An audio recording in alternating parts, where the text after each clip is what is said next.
Hi, everybody. My name is Shauna, and this is the American English Podcast. My goal here is to teach you the English spoken in the United States through common expressions, pronunciation tips, and interesting cultural snippets or stories. I hope to keep this fun, useful, and interesting. Let's do it. Hi, everyone. Welcome back. Today, I have an experimental lesson which is going to be about prepositions. And as a guest, we're here with my husband, Lucas. Hi, everyone. Good to be back. Yeah, and so glad to have you. Lucas, do you want to tell people about where you're from? So I'm from Brazil originally, from a small town in the state of São Paulo, but I've been living in the US for the past 9 years. And how did you learn English? Well, I started in school developing an interest in English. Then I went to a normal school, English school in Brazil, and I kind of learned some vocabulary and reading skills, but I couldn't speak and I couldn't understand anything, even after 4 years of studying there. But then I started watching a lot of shows, TV shows. And that's when my comprehension really started to develop. And I would watch it with English subtitles and then eventually without subtitles.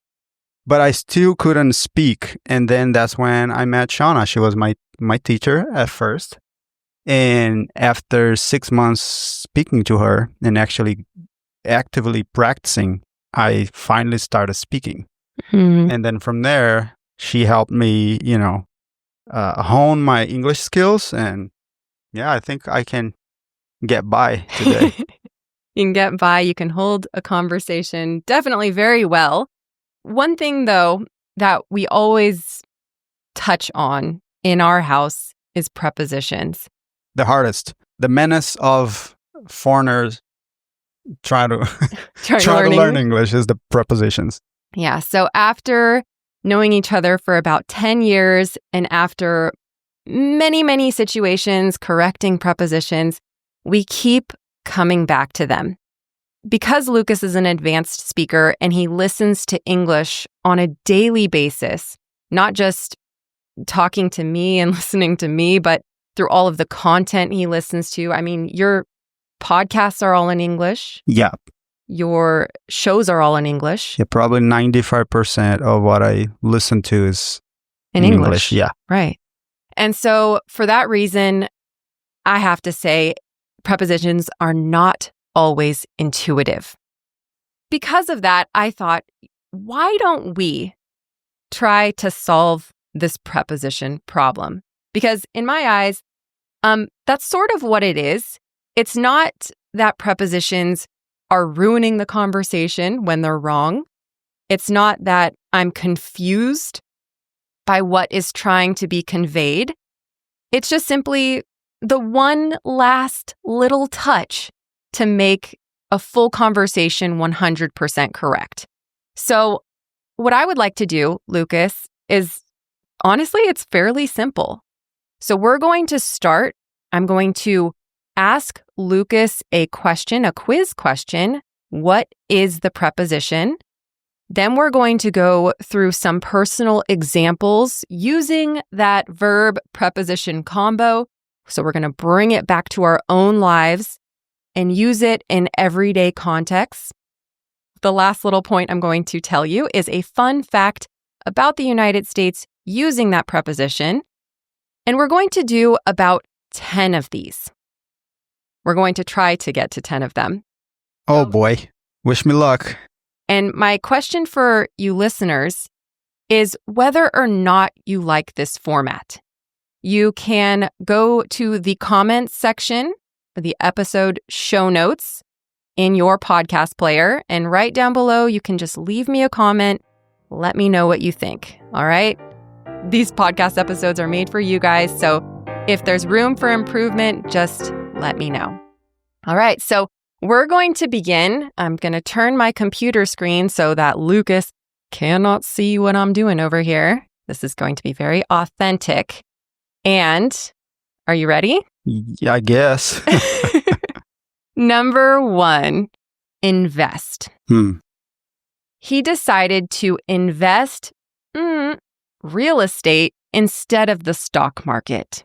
Okay, that's one that I used to get wrong constantly. And then Shauna taught me the trick. Invest in. So anytime it's invest, it's in. So investing in, that stock market or whatever.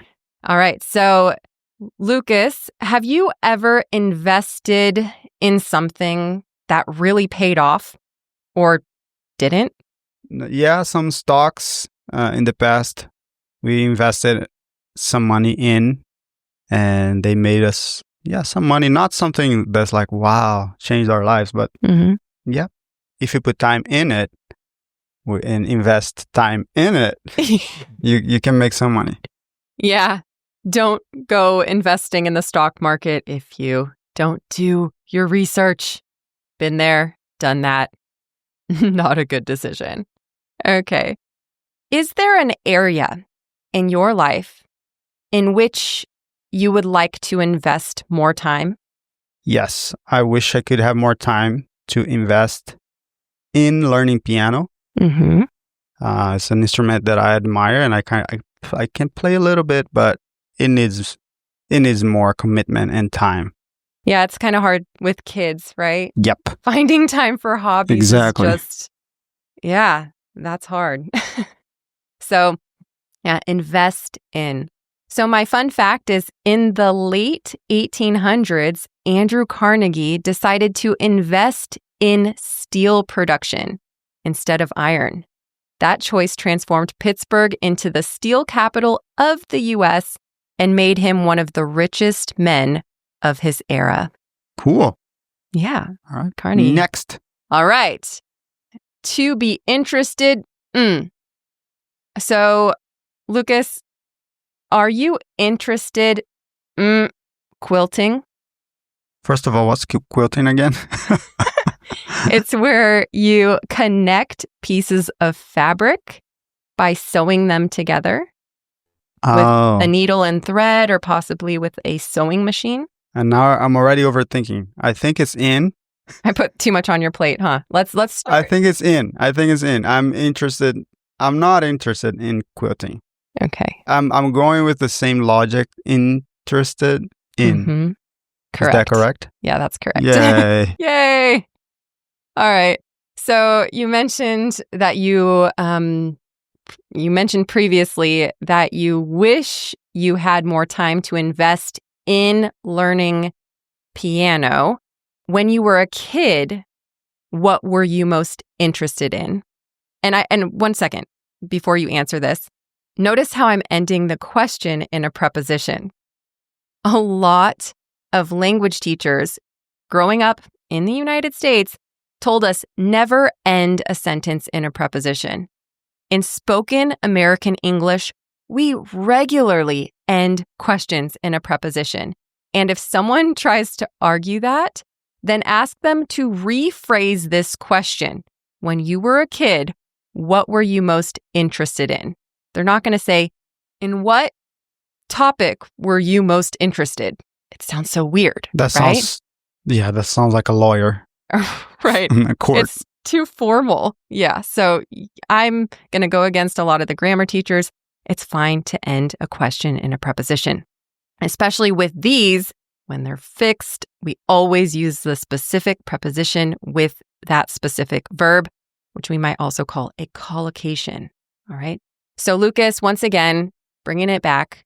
When you were a kid, what were you most interested in?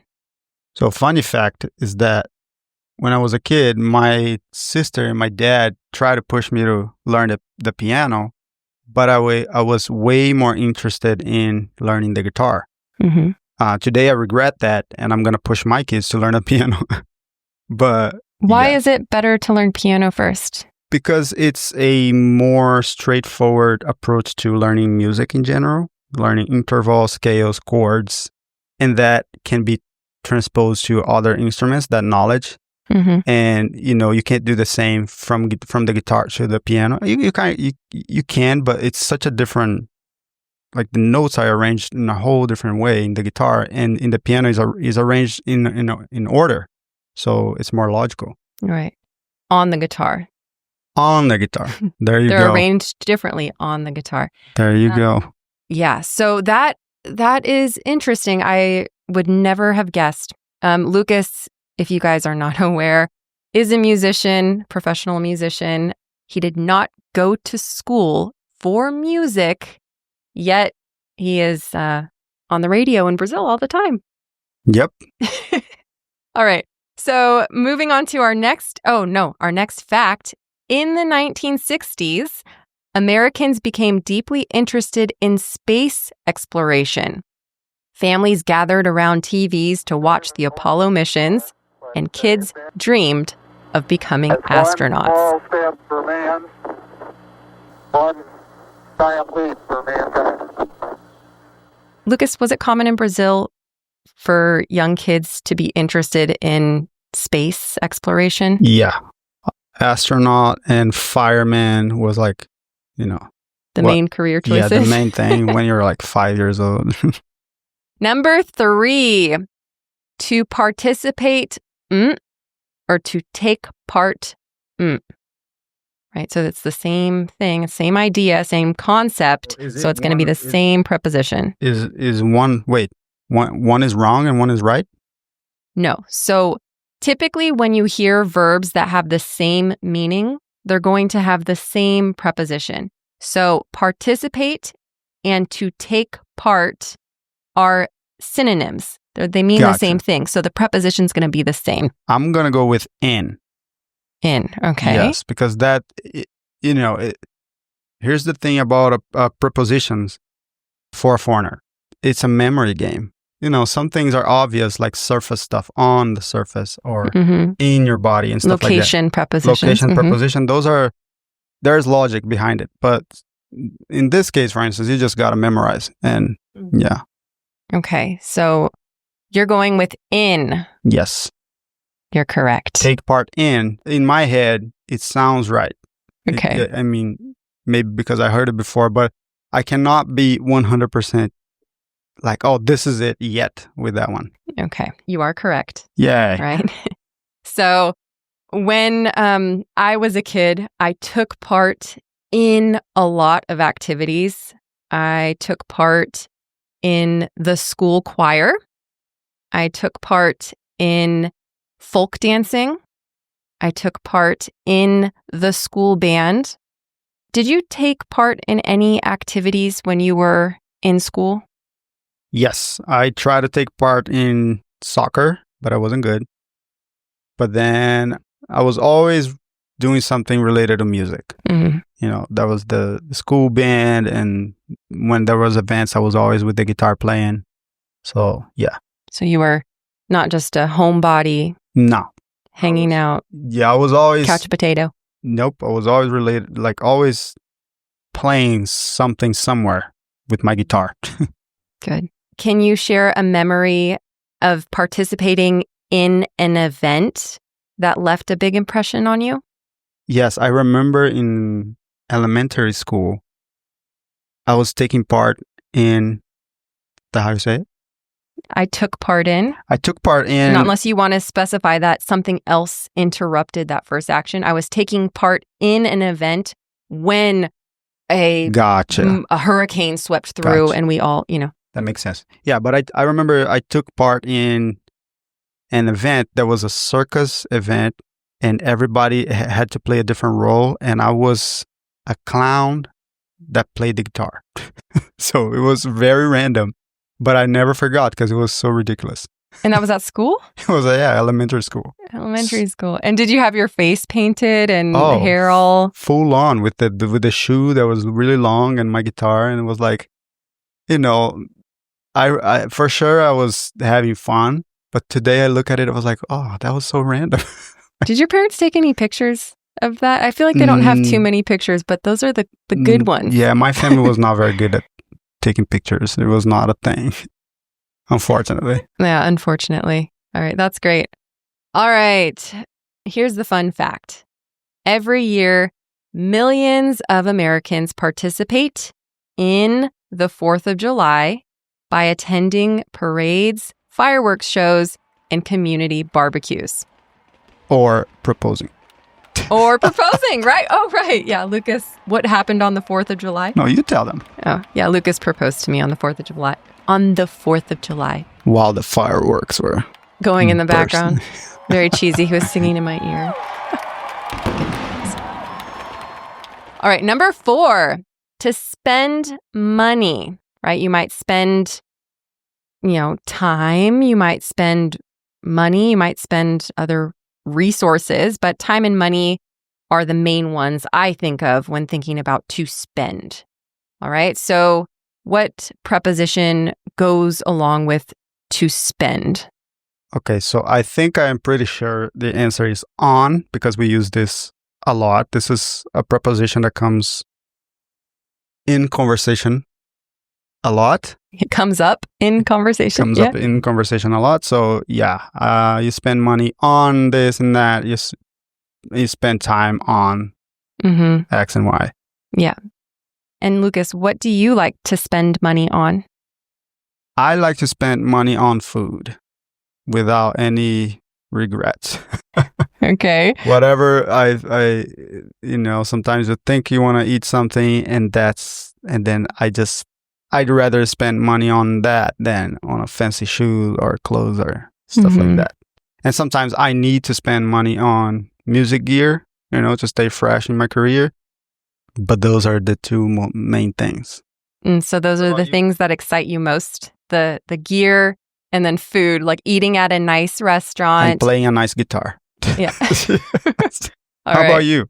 I don't really enjoy spending money. Shauna is really good at saving and finding deals. This girl, she knows where to buy the milk and where to buy the bacon and where to buy the cheese in different stores. Yeah. And she knows the prices of everything. I'm frugal is the word. I enjoy it. She's good. Yeah. Every time I send Lucas shopping, I'm like, why did you buy that milk? Or why did you buy that? I am the opposite. I go to the closest store and I grab the first thing I see and get out of there. And doesn't look at the price. No, I don't enjoy grocery shopping much. Yeah. One last question regarding that. If you had unlimited time or money, what would you most like to spend it on? I would probably spend time traveling to every country and trying every food in every place. Ooh, is there something that's staying very beautiful places maybe while we travel? Cool Airbnbs and in the mountains and on the beach or whatever. Okay, so you would invest in experiences. Yes, invest in experience, spend money on food, and spend time on experiences. Because you're interested in travel and getting to know the world. You're interested in different types of food. You want to take part in local events. And there you go. That's a preposition overdose for you. All right. And now we are on number 5, depend or rely. It's that's on. Rely on me. Depend on me. I know that one because we use that with kids a lot. Okay, what do you mean by that? The kids rely on me a lot.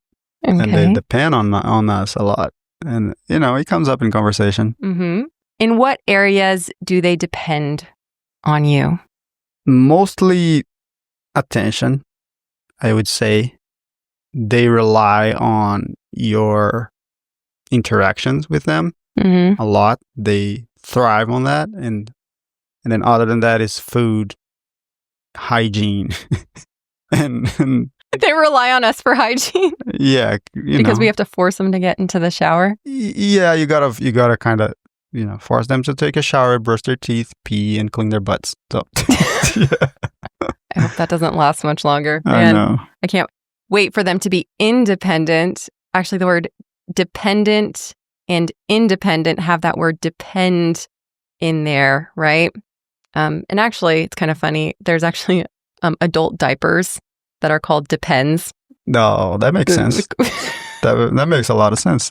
people with incontinence depend on those diapers Yeah, to not wet their pants. because they can't put them themselves, so they depend on people Yeah. putting the diapers on them. Mhm. We can also say something depends on something else. Are you going to go outside today? Well, it depends on the weather. If it's going to rain, then I might stay in. If it doesn't rain, then I'll probably go out. It depends. One last fun fact here, Lucas. Is there anything else you wanted to say on depends? No, I think you got it covered. Okay. During the Great Depression, many families had to depend on soup kitchens and government programs for food. So communities came together, relying on each other to survive. Cool. All right. So today we heard 5 really fun, very common verbs that go along with specific prepositions. Once again, these can be called collocations. So they're our go-to friends. We learn them in chunks because if you just learn depend and you don't learn on, then you're really wasting time. Same with spend. Learn on with it. With participate, learn in with it. Interested in, invest in, right? So that's it for today's episode. Please, once again, let me know what you think. Head down to the comments, leave me a comment below the episode notes. And if you would like the premium content that goes along with this episode, be sure to sign up to Season 4. You'll find the link in the episode notes. Thanks for having me. Thank you so much for coming on the show today, Lucas. I really think we could continue working on prepositions. I think there are more to cover for sure. There are quite a few more. Okay, I mean, I'm down. It's the tip of the iceberg here, but I think it could be a fun, regular activity to chat about life. I'm all for it. Thank All right. you. Thank you, guys. Bye. Bye. Thank you for listening to this episode of the American English Podcast. Remember, it's my goal here to not only help you improve your listening comprehension, but to show you how to speak like someone from the States. If you want to receive the full transcript for this episode, or you just want to support this podcast, make sure to sign up to premium content on americanenglishpodcast.com. Thanks and hope to see you soon.